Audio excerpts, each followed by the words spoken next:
Welcome to Lakshmi ಎಡುಪೀಡಿಯಾ. ಮೊದಲನೇ ಸಾರಿ ನನ್ನ channel ನೋಡ್ತಾ ಇದ್ರೆ ಸಬ್ಸ್ಕ್ರೈಬ್ ಮಾಡ್ಕೊಳ್ಳಿ ಹಾಗೂ ಬೆಲ್ ಬಟನ್ ಕ್ಲಿಕ್ ಮಾಡಿ. ಈ ವಿಡಿಯೋದಲ್ಲಿ ಕುವೆಂಪು ಅವರ ಜೀವನ ಚರಿತ್ರೆ ಮತ್ತು ಸಾಹಿತ್ಯದ ಬಗ್ಗೆ 5 ಅಂಕದ ಪ್ರಶ್ನೆಗೆ ಉತ್ತರ ಇಲ್ಲಿದೆ. ಕುವೆಂಪು ಅವರ ಪೂರ್ಣ ಹೆಸರು ಕುಪ್ಪಳ್ಳಿ ವೆಂಕಟಪ್ಪ ಪುಟ್ಟಪ್ಪ.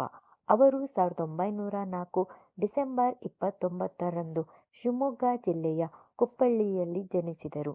ಬಾಲ್ಯದಿಂದಲೇ ಸಾಹಿತ್ಯದ ಮೇಲೆ ಆಸಕ್ತಿ ಹೊಂದಿದ್ದ ಅವರು ಕನ್ನಡ ಸಾಹಿತ್ಯಕ್ಕೆ ಅಪಾರ ಕೊಡುಗೆ ನೀಡಿದ್ದಾರೆ. ಅವರು ಕವಿ, ಕಾದಂಬರಿಕಾರ, ನಾಟಕಕಾರ ಮತ್ತು ಚಿಂತಕರಾಗಿದ್ದರು.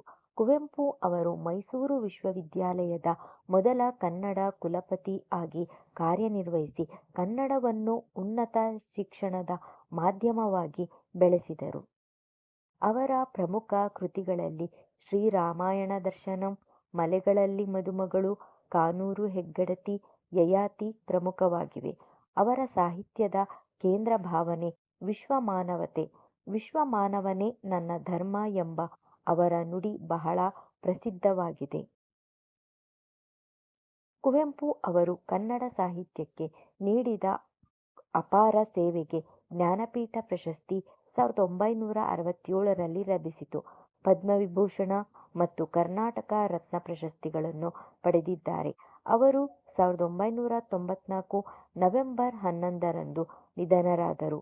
ಕನ್ನಡ ಸಾಹಿತ್ಯದಲ್ಲಿ ಕುವೆಂಪು ಅವರ ಸ್ಥಾನ ಸದಾ ಅಮರವಾಗಿದೆ. 5 ಅಂಕದ ಪ್ರಶ್ನೆಗೆ ಇಷ್ಟು ಉತ್ತರ ನೀವು ಬರೀಲೇಬೇಕಾಗತ್ತೆ.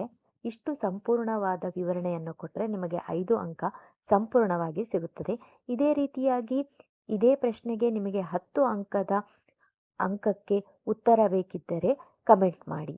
ಈ ಮಾಹಿತಿ ನಿಮಗೆ ಇಷ್ಟವಾಗಿದ್ದರೆ ಲೈಕ್ ಮಾಡಿ, ಸಬ್ಸ್ಕ್ರೈಬ್ ಮಾಡಿ ಹಾಗೂ ಬೆಲ್ ಬಟನ್ ಕ್ಲಿಕ್ ಮಾಡಿ. ನೋಡಿದ್ದಕ್ಕೆ ಧನ್ಯವಾದಗಳು.